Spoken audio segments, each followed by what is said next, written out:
അധിനിവേശ പ്രസ്ഥാനത്തിനെതിരെ നിന്ന അഗ്രഗാമി എന്ന തലക്കെട്ടിൽ നമ്മോട് സംസാരിക്കുന്നത് Osmania university Hyderabad doctor S Qadiri Aziz. أعوذ بالله من الشيطان الرجيم بسم الله الرحمن الرحيم والصلاة والسلام على سيد المرسلين وعلى آله وصحبه الأكرمين أجمعين أما بعد. رئيس هذه الحفلة الميمونة ومديرها والباحثون والأساتذة الأجلاء والباحثون والباحثات والمستمعين الكرام، السلام عليكم ورحمة الله وبركاته. قبل كل شيء أشكر منظم هذه الندوة الميمونة لإتاحة لي فرصة ذهبية لأن أقوم بينكم لتقديم ورقة علمية حول موضوع Tipu Sultan struggle किफ़ाहो Tipu Sultan खिलाफ इंक्लिज़ीन वग़लैया ऐज़न अन अशकुरो अल-उस्ताज़ान अल-क़रियान यानी अल-प्रोफ़ेसर नेमतुल्लाह अल-फ़ारूक़ी व डॉक्टर फ़ज़लुल्लाह अल-अनवारी हफ़िज़हुमुल्लाह अना आरिफ़ुहुमा मुंज़ु 8 सनवात हीनमा काना ज़ारा मदीनता हैदराबाद लिलमुशारकत अद-दौरा तंशीतिया अल्लती तम्मा इनक़ादुहा मिन क़िबल जामिअत मौलाना आज़ाद अल-बुर्दिया अल-वतनिया व आरिफ़ुहुमा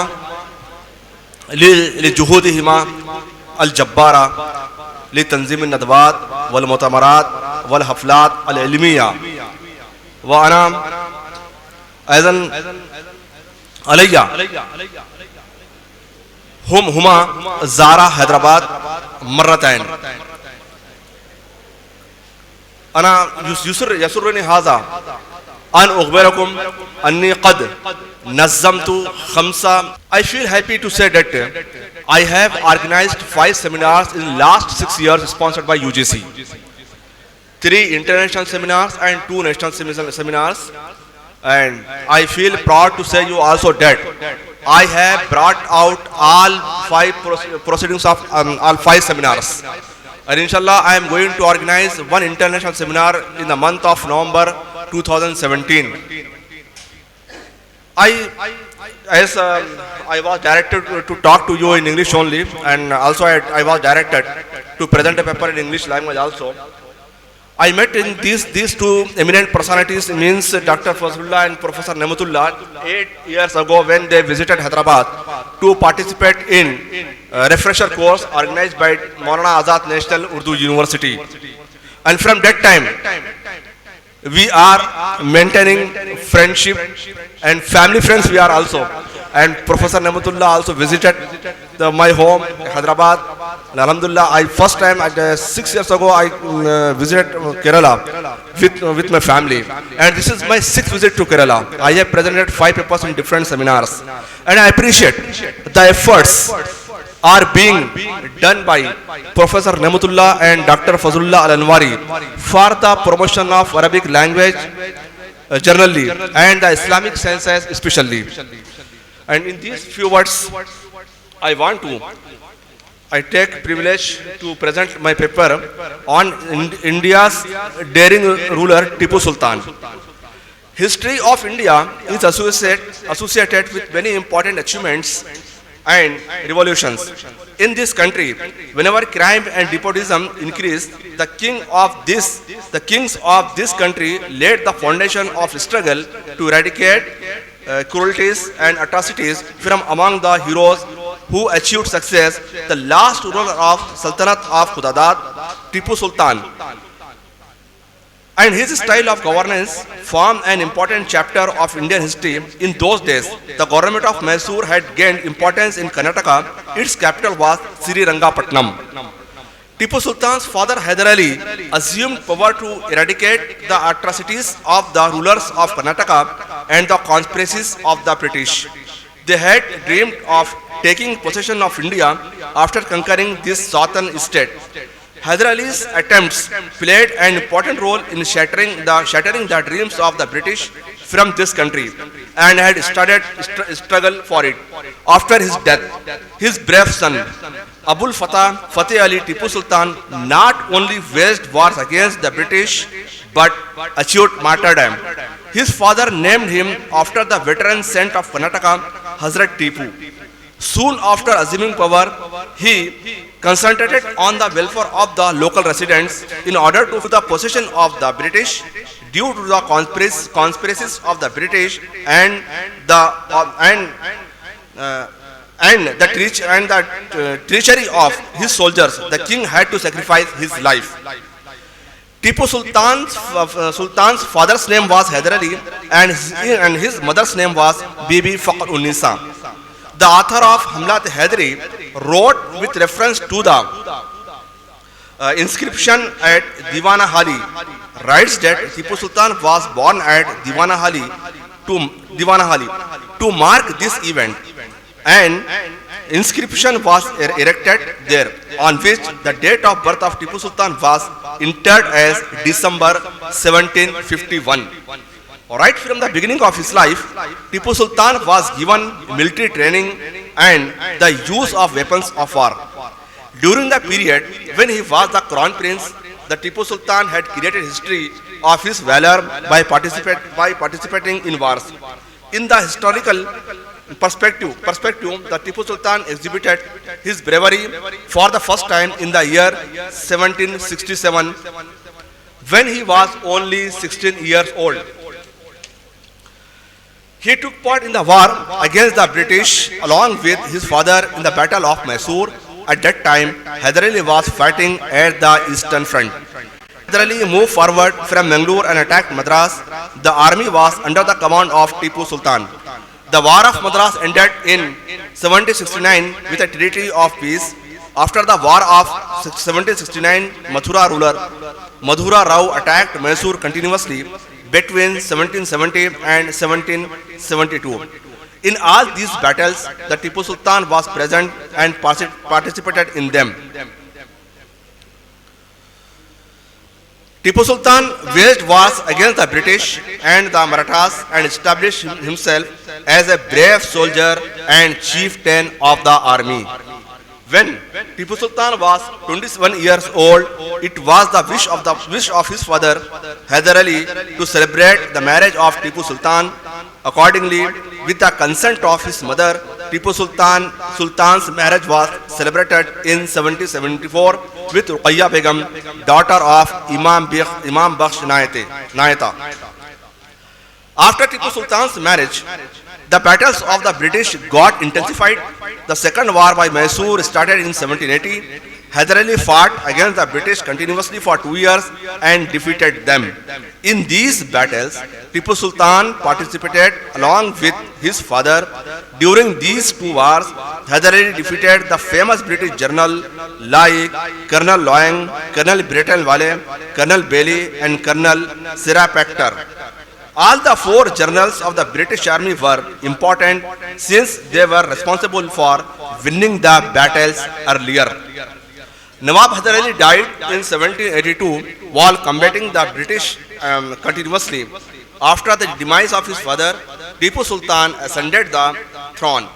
He continued the battles against the British, following the footsteps of his father, and defeated the British general Colonel Campbell, Colonel Armstrong, Colonel Fulton, General Macklon, and General Matthews, and various friends of Karnataka. At whichever front Tipu Sultan faced the British, he used to get victory.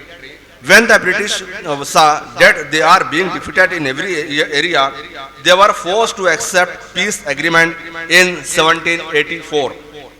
It was the brave deed of Tipu Sultan that he continued the wars against the British which his father Hyder Ali has started.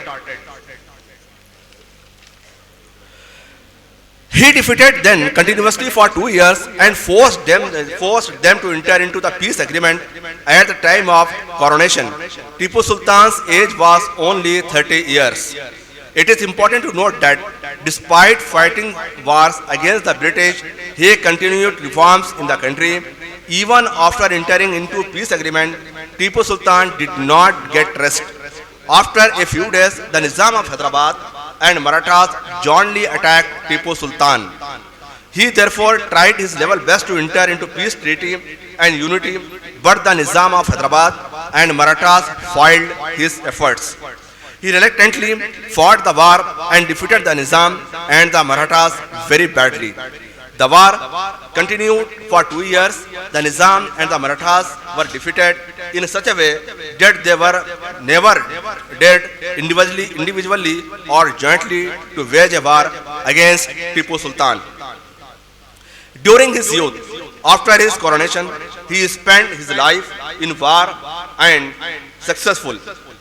With his success in wars, he proved that Allah has made valor and bravery part of his life. 3 years after the wars waged by the Nizam and the Marathas, Governor General Cornwallis started war in 1789 without any reason. The experts of history enumerate 3 reasons for this war. The British were being defeated continuously by Tipu Sultan and hence felt repentance. The peace treaty by Mangalore executed in 1784 as their humiliation. The third reason was that they had lost colonies in America and felt that the strength of Tipu Sultan was a hindrance in extending their empire in India. They thought if they could defeat the ruler of Srirangapatnam, it would become easier for them to conquer the rest of India. They found a pretext to attack Tipu Sultan and hatched a conspiracy against him. On the borders of Sultanate Khudadad, there were 2 fronts held by the Dutch. There were 2 forts held by Dutch, which the residents of that place wanted to strengthen. Tipu Sultan opposed it. The people of Holland wrote to Maharaja of Travancore with an attempt to establish that these 2 forts belong to Maharaja of Cochin and therefore Tipu Sultan has no right to claim these forts.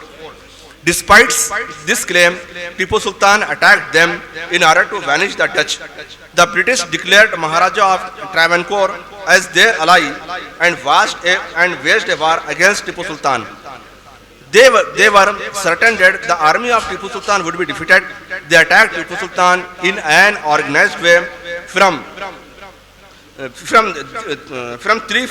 fronts and possessed many places of Tipu territory, but their strategy was in vain.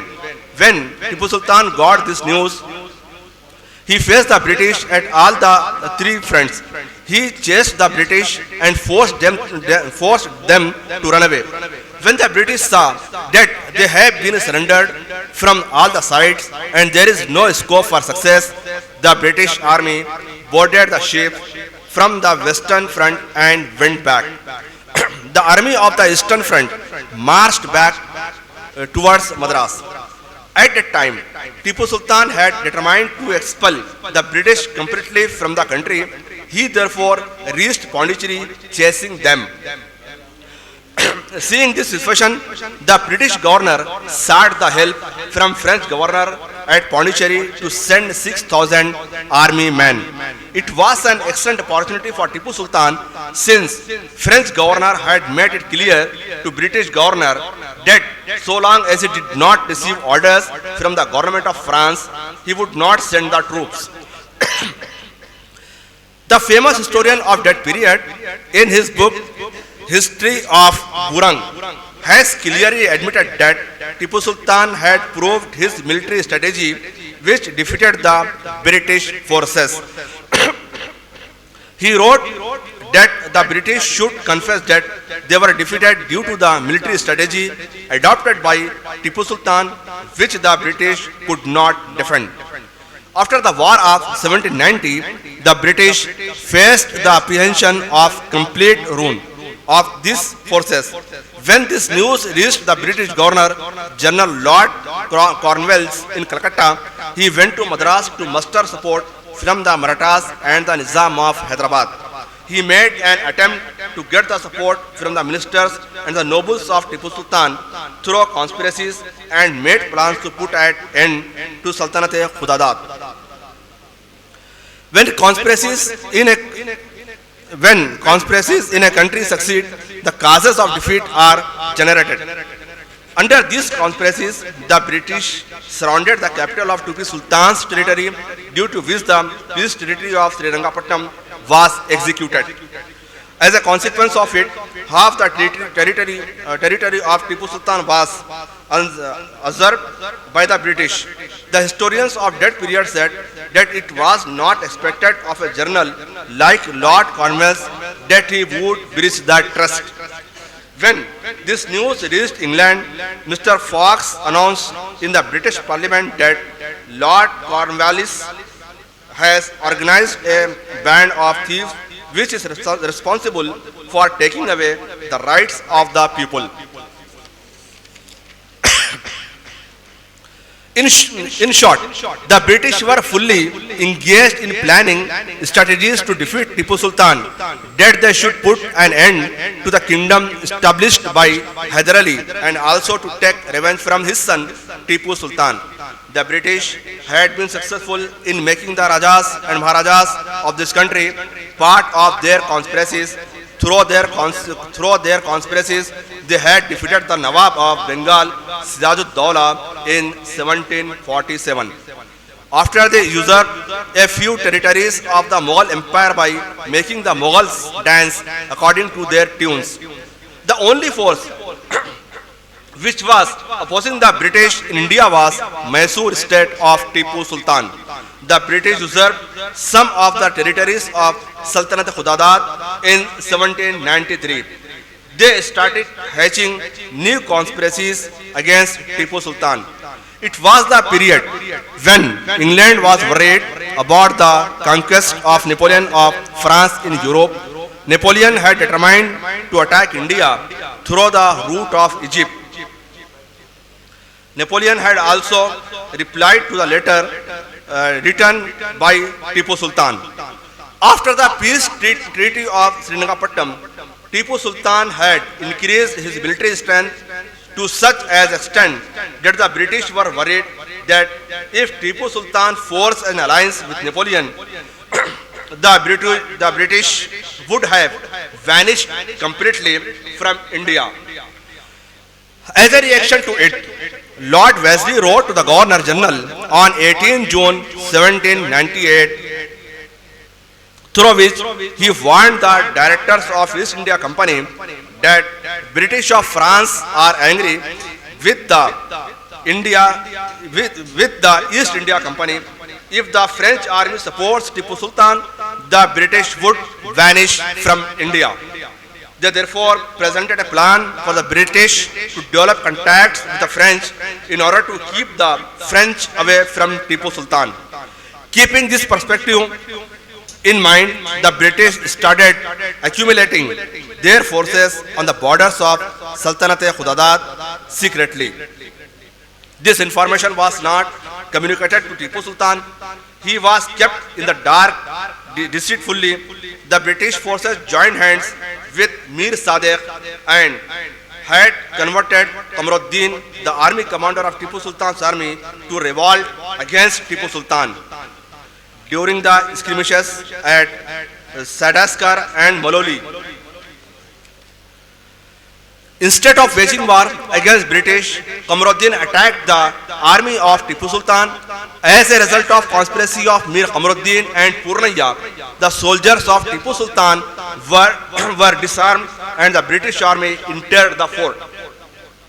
The secret conspiracies of the British and the last attack on Tipu Sultan are heartbreaking.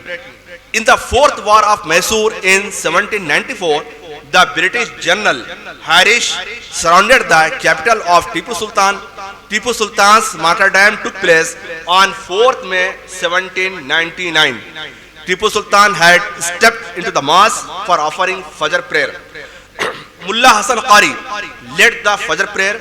After the Fajr prayer, the private secretary of Tipu Sultan, Mir Habibullah, made a reference to the losses resulting on account of peace treaty. He tendered his advice to Tipu Sultan and sought permission to leave. In this way, on account of the planning on conspiracies hatched by the British, they were able to strengthen their footing in India. Tipu Sultan declared that Sultanate Khudadad is of the people, and as the king of the state, he always protected the lives and properties of the people.